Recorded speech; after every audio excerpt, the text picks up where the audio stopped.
नमस्कार, मैं हूं आपके साथ सृष्टि श्रीवास्तव। बांसवाड़ा डूंगरपुर के सांसद राजकुमार रौत इन दिनों राजस्थान की राजनीति में काफी एक्टिव नजर आ रहे हैं। कभी मोदी से मुलाकात तो कभी गडकरी से मुलाकात। लेकिन क्या राजकुमार रौत कुछ बड़ा प्लान कर रहे हैं, कुछ बड़ा करने वाले हैं? खबरें तो ये भी चलने लगी कि रौत भजनलाल के मंत्री के साथ मिलकर भजनलाल की पार्टी बीजेपी को तोड़ सकते हैं। चलिए आपको भी बताते हैं पूरी खबर के बारे में।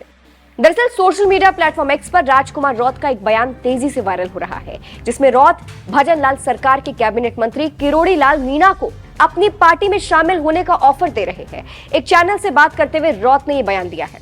रौत से सवाल होता है, किरोड़ी लाल के बारे में क्या कहिएगा?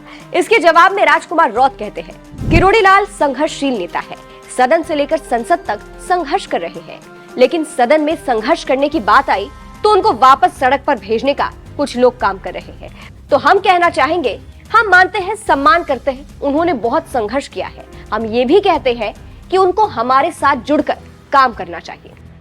अब राजकुमार रौत का ये बयान हर तरफ वायरल हो रहा है और कहा जा रहा है कि यहाँ रौत ने किरोड़ी लाल को अपनी पार्टी में आने का खुला ऑफर दे दिया है। तरह तरह की बातें चल रही है। सियासी सयाने कह रहे हैं कि क्या राजकुमार रौत भजनलाल की पार्टी तोड़ सकते हैं, क्योंकि किरोड़ी लाल राजस्थान के काफी बड़े नेता है, बहुत से विधायक उनके संपर्क में है। ऐसे में रौत अगर किरोड़ी लाल को अपने साथ आने कह रहे हैं तो ऐसे में किरोड़ी लाल के साथ बहुत से विधायक आ सकते हैं, जिससे भजनलाल की सरकार डगमगा सकती है। यही कारण है कि राजनीतिक गलियारों में कहा जा रहा है कि राजकुमार रौत किरोड़ी लाल के साथ मिलकर भजनलाल की पार्टी बीजेपी को राजस्थान में तोड़ सकते हैं। हालांकि बस ये कयास है, इसकी कोई पुष्टि नहीं है, लेकिन रौत का बयान हर तरफ वायरल हो रहा है। बात किरोड़ी लाल मीणा की करें तो लोकसभा चुनाव के बाद किरोड़ी लाल जबरदस्त चर्चा में आए थे। उन्होंने लोकसभा चुनाव से पहले एक प्रत्याशी को लेकर कहा था कि अगर वो नहीं जीतते हैं तो किरोड़ी लाल इस्तीफा दे देंगे, और लोकसभा चुनाव के बाद जब वो प्रत्याशी हार गए थे तो किरोड़ी लाल ने मंत्री पद से इस्तीफा दे दिया था। लेकिन अभी भी उनका इस्तीफा मंजूर नहीं हुआ है, यानी किरोड़ी लाल अभी भी भजनलाल के मंत्री है। इसके अलावा किरोड़ी लाल लगातार सरकार पर सवाल भी उठाते नजर आए हैं।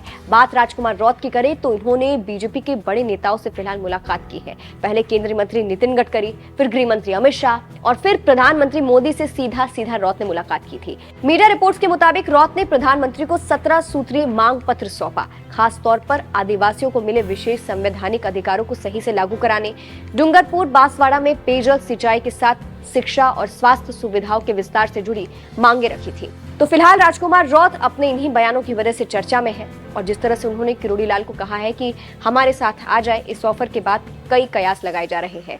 राजकुमार रौत के बयान पर आपकी क्या राय है, आपको क्या लगता है, कमेंट करके जरूर बताइएगा। अंत में आपको राजकुमार रौत का संसद में दिया गया धाकड़ बयान सुनाते हैं, सुनिए।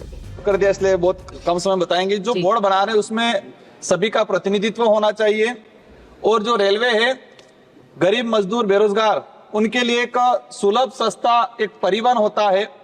तो जिस दौरान जब एग्जाम होते हैं और एग्जाम के दौरान जिस तरह से बेरोजगार व्यक्ति, हमारा जो बेरोजगार युवा जिस तरह से डब्बों में और एक शौचालय में बैठ के जाता है, तो मेरा मंत्री जी से अनुरोध है कि ऐसे इलाके को आइडेंटिफाई किया जाए जो एग्जाम के दौरान जो लोग जाते हैं यहाँ उस समय अतिरिक्त डब्बों की व्यवस्था की जाए।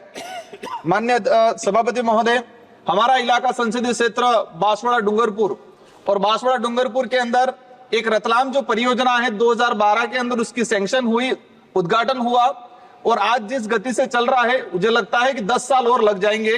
तो मेरा विशेषकर मंत्री महोदय जी से अनुरोध है कि इस परियोजना को जल्दी पूरा कराया जाए, और जिस तरह से भूमि अवाप्ति का, हालांकि स्टेट का काम है, लेकिन आपकी तरफ से भी मॉनिटरिंग होना चाहिए। और मैं अनुरोध करूंगा कि नहीं 5 साल के अंदर हमारे बांसवाड़ा प्रतापगढ़ उस इलाके की जनता रेल को देखे और उसका लाभ ले सके।